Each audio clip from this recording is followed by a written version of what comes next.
Hey friends, welcome back to Stitches and Story Studio, where stories begin.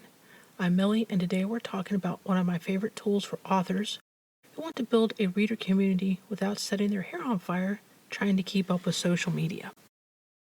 Today's episode is going to be a cozy chat about Substack for authors, what it is, why I use it, what I think it does really well, and how a brand new author can start using it in a very sustainable way. Because if you're anything like me, you love writing, but you don't necessarily love feeling of being required to juggle 7 platforms, 2 hashtags, and whatever the trend happens to be this week. It can all seem very overwhelming. So grab your tea, your coffee, or your water, whatever you've got, and let's sit down and have a chat about Substack, like we're all sitting here next to the fireplace at the corner of my desk and having a little chat. But before we dive into Substack, I want to give you a little bit of a personal update. Very exciting news that I got this week after submitting a short story for an anthology called Hostile Skies, being published by Bayonet Books. My story was received, I got my contract, got it signed, and everything is happening.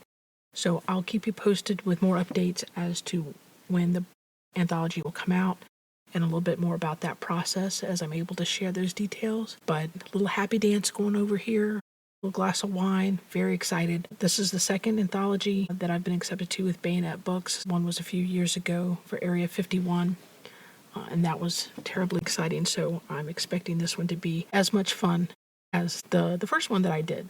So yes, that makes me a hybrid author, because my short stories are published traditionally and then my novels are published independently by myself in Stitches and Stories. The second thing in personal updates is I'm currently working through some very heavy edits on Signal Breach, which is book 2 in the Echoes of Eden sci-fi series. And when I say heavy edits, I mean the kind where we're not even talking commas. We're talking about characters that have run amok and I need to rein in the scenes or make some scene rearrangements, make sure everything's clicking. Some of the characters don't always get along while I'm writing them, so we need to make sure everyone's playing nice and getting that all straightened out and making the story flow better. This is a part of writing process in the beginning that I hated.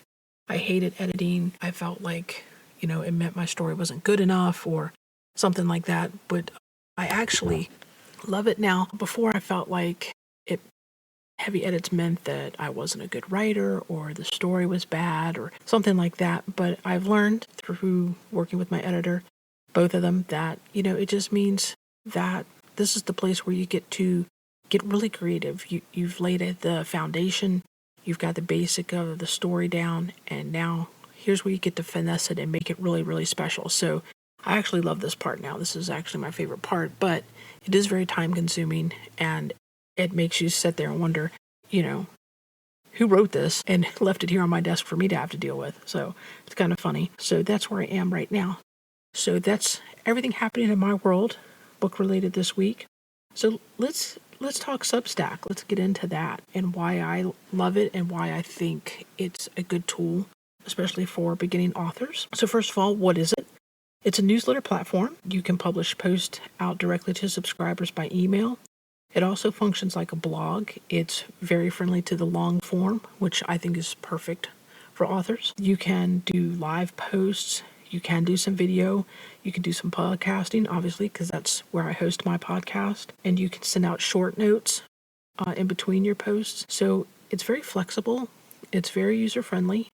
You can have free or paid subscribers. You can have both. It's not an either or. And you can do that in a number of ways. But the best parts, the foundation of it is the email newsletter, the blog, and the optional membership are the best features for it for me.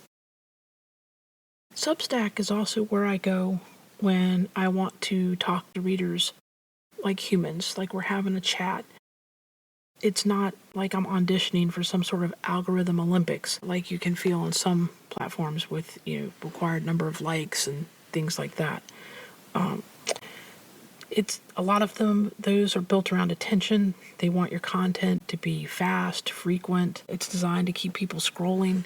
but Substack is a little bit slower. It's built around the subscriptions. You get direct support from your readers. Even if you never go paid, the structure is still based on the idea that you're building a relationship with people who want to hear from you. So the vibe is very different. It's slower, it's calmer, it's less performance and being on and more about sharing, which is more my style with my writing, with my podcast, even with some of the pictures that I do share. Writing a novel isn't quick. You have to build trust with readers. It's not an instant gratification thing. The best readers are those who want to keep showing up for you, not just because they saw one viral moment and maybe they read that book, but is there follow through? So you have to keep performing for that viral moment for the next book and the next book. I feel like with something like Substack, where you're building a longer term relationship, they're going to keep coming back to you in between the books and there for you for the next book and the next. So I think it's a more meaningful, more sustainable relationship for you and for the reader. But I'm going to say it, you still have to be consistent. But you can choose what that consistency level is. Is it once a month? Is it once a week? Is it twice a week? Which is what I do. You just have to find a rhythm that's sustainable for you. Now, it's better to start slow, do once a month or once a week, and do that for 30 days. If you can maintain that, fabulous. If you get to a point where you can increase that to to twice a week or twice a month, great. Sustain that for 30 days because you don't want to start off strong with posts every day and then get burned out and overwhelmed and have to back down and start disappointing people who showed up every day for you. And now they show up on a Wednesday and you're not there. So let's try not to do that if possible, although those things happen. As long as you can get back to it, sometimes readers are very forgiving in that regard. Now, how I personally use Substack, it is, like I said, trying to reach people, talk to people in a friendly, cozy way, like we're sitting around in my living room and just, having a book club chat or something. I don't want to be formal and chasing some sort of algorithm. I just want to talk to people and have them chat back with me, send questions, comments, that sort of thing. If they have a page, I do the same for them, and that's important too.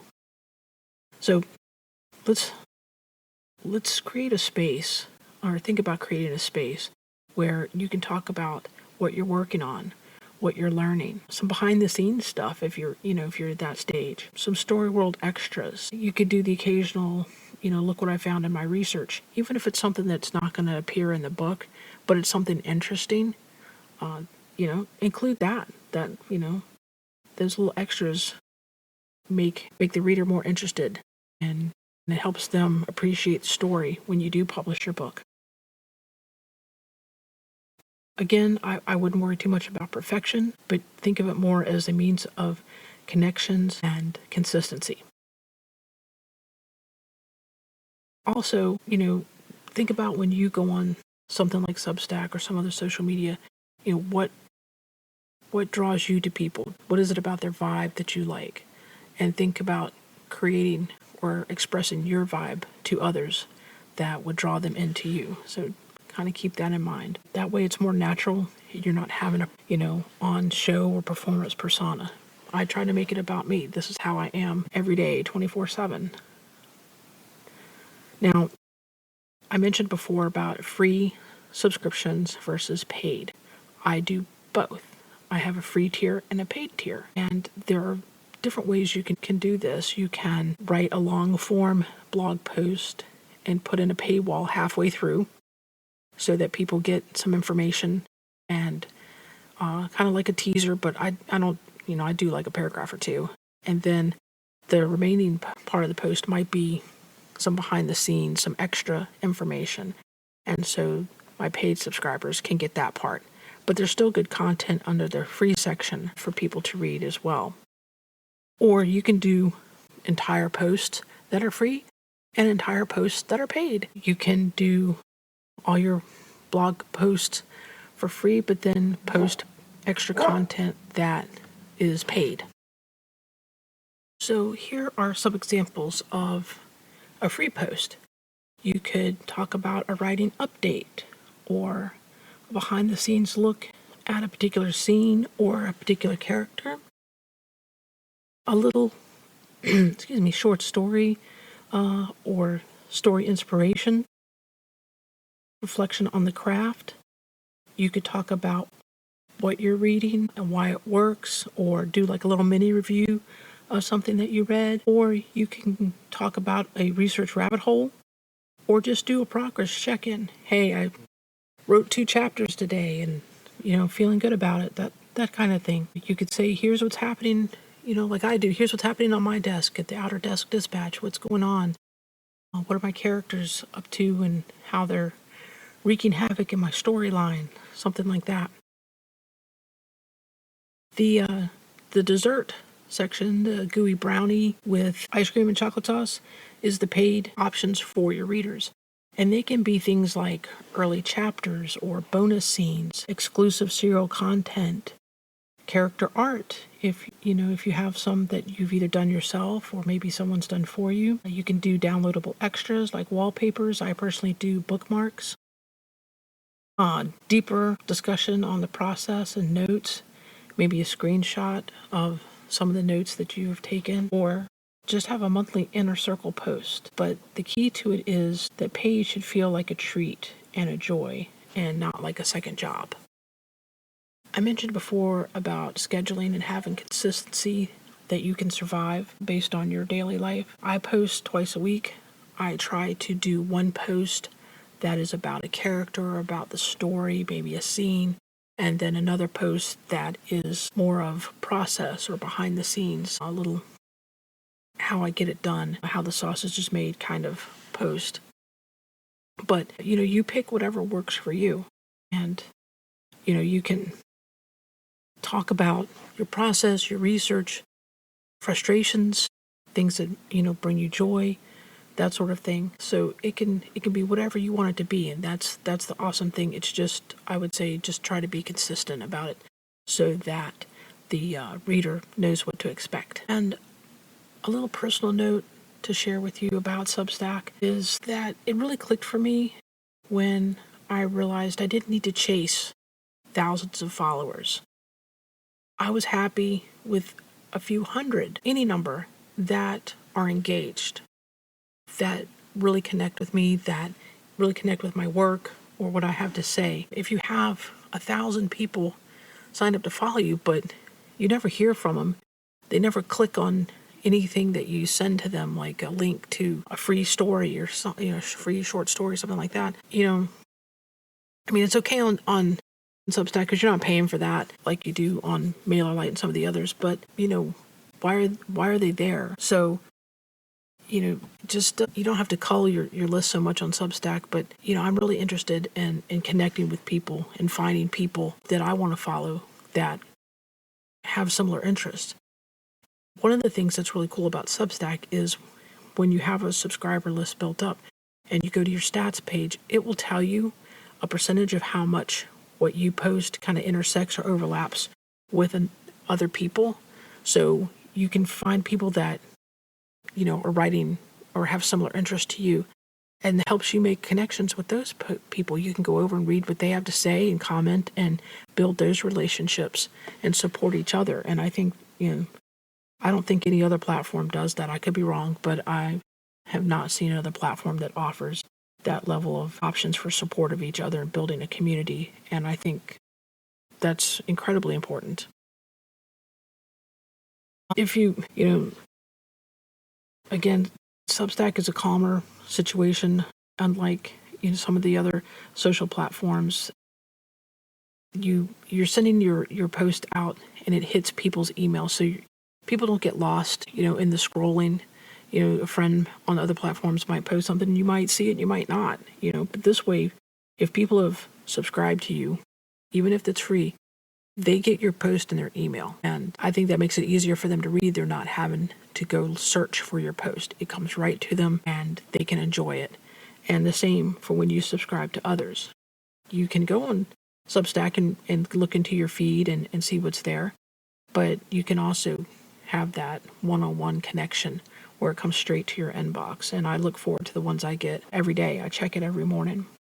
So For you new authors, you may be saying, well, what would be the point? I don't have a book yet, so what do I have to talk about? But this is actually perfect because what you have to talk about is your process and why you're writing and what you're learning as you go along and the kinds of stories you love and the kinds of stories you want to write. Things that you enjoy reading, maybe that inspire your current project, or experiences that inspire what you're writing and influenced you to even begin writing. You can talk about your progress, your process. You want to talk about your small wins along the way, things you found, things you learned, things, other like-minded people where you found some inspiration or some assistance from someone else. And share that for the other person too. There's a practical reason for starting Substack before you have a book, because if you wait till launch, you've written your book and it's ready to go. You've got it edited, you've got your cover, everything's beautiful, everything's perfect, and you put it out there in the world. But who's listening? Who's looking for it? Nobody knows it's coming. Nobody knows who you are. Maybe some, a handful of friends and family that you shared it with, and that's cool. But if you've built up this relationship with this community on Substack and you've been talking about it for months at a time, they're going to be excited with you and they're going to be excited for you and they're going to want to see that book when it comes out too. So on launch day, you've got instant buyers right there. People who couldn't wait for your book to come out, and so they're going to go buy it on whatever platform you choose to sell it. Now, if you're selling on Amazon, which is the largest bookstore in the United States, you're chasing algorithms over there. There's no way around that. But having those people up front on launch day buy it, that helps over there because that's going to put your book at the top of the list when people start searching for your genre. And then some folks who don't know you, aren't on Substack, may be able to see it and find it that way. And so it helps you in the algorithms that we all have to chase, unfortunately. But at some point, if you're writing a series, you might have more than the one book, and then, you can branch out into having your own online presence and be able to sell it directly on your store as well. All right, so here's the part where I get to give you a simple setup that you can follow. It's a little promise that you give to your readers, and when you're getting started, and only has to be one sentence. It doesn't have to be fancy, but here's some examples you could use that I came up with. Cozy behind-the-scenes updates as I write my first novel, sci-fi world-building notes, research rabbit holes, and writing progress. That one might sound familiar. Romance tropes, writing life and early peaks at my small town series, and weekly encouragement and real talk about learning the craft. So your promise to your reader doesn't have to be clever, it just has to be clear, and you need to follow through on it each week. Step 2 is pick a content lane, and we talked about lanes and merging into the publishing traffic before. So lane 1 is your writing lane, and that's going to be progress, process, and lessons.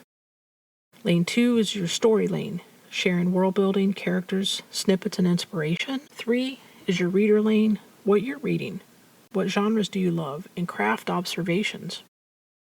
And then finally, the 4th lane is your cozy writing life, small notes about your life as it relates to your writing and how it matches your brand, preferably without oversharing. And you can blend all of these, some of these, one of these, whatever works for you, and of course come up with your own ideas as well. You want to then, like I mentioned before, choose your rhythm. Once a week, twice a week, once a month, as long as you can be consistent with it. And then you've got to come up with your post, right? So we've got a plan, we've got the promise, but now what are you going to write about? So I also created 5 examples of some posts that you can write to help you get started. And then you've got instant archive for anyone who finds you on Substack. You've got more than one thing for them to read. So you can write a welcome post describing who you are, what you write, and what you expect to get from the experience. You can share what you're working on now, short updates, your origin story, why you chose to write this genre, or why you chose to write it all. Behind the scenes can be your 4th post, research, characters, world building, inspiration. And the 5th one is your reader-friendly post that you can say, if you like XYZ books series author, then you may like mine, and here's why. Or you could share 3 books that helped shape your vision for writing or inspired you. And there you have an instant archive. 5 posts. Now, if you post once a week, that's a whole month plus of post for someone to read once they find you on Substack. So you just have to repeat the process, and there you go. Some other things you can share, what you're learning, and you can rotate those around, what you're learning, reflections, what comes next, and just talk about that and expand on it. And even if some of it sounds similar, maybe you talked about research before, but 3 weeks later, you're researching something else in your story. Just because you shared something about research once doesn't mean you can't share it again. The paid subscribers, we talked about that a little bit. You want to start free. When you start building up interest, people are commenting, people are wanting more. That's when you can start adding some paid content. You still have your free content as well, but you can add either a pay line somewhere within the post if it's a long post about halfway down, or you can have separate paid content posts. So still do your once a week free one, but maybe add a second post a week that's a paid post. So it's something like we mentioned before, a deleted scene or some artwork, something downloadable, or just something a little bit more private about your inspiration that you wanted to share. But it should feel like something extra and something special. You don't want to get bogged down by that and have it kind of wreck your consistency and lead to burnout or anything like that. If you're listening and you want to take action on getting something started with Substack, after this episode is over, I've got a few quick prompts for you, and you can pause and answer these questions in a notes app if you like as we go along. 1, what do you want to be known as? What do you want to be known for as a writer? What is my 1-sentence promise for subscribers? That one should be pretty easy. Which lane feels the easiest for me to talk about right now? And then, what rhythm can I keep even in a busy month? So maybe right now your month is calm and everything's on schedule, but something's coming up. You've got a vacation planned or some other activity, or maybe things are calm right now, but things can go crazy at a moment's notice. Maybe, you've got kids and sports season's coming up and you're going to be running on Saturdays to games and things like that. So if in your busiest month, how often can you post? And start with that. You can always add later. Either way, you're going to win. Okay, friends, well, that's my cozy chat on Substack this week. I've shared a little bit about how I use it and how I think it could be beneficial to you. If you want to check out my Substack, I'll add some links to the show notes, but you can find me as Melissa L. Story on Substack. My newsletter is the Outer Dusk Dispatch, and that focuses on my science fiction writing. Of course, here on the podcast where I talk about writing process and how you can get started. You can also find me on Facebook, X. You can leave me a tip at Buy Me a Cup of Coffee. You can subscribe to my newsletter or this podcast on Substack as well. And until next week, keep writing, keep building, and remember, you don't need an algorithm's permission to be an author.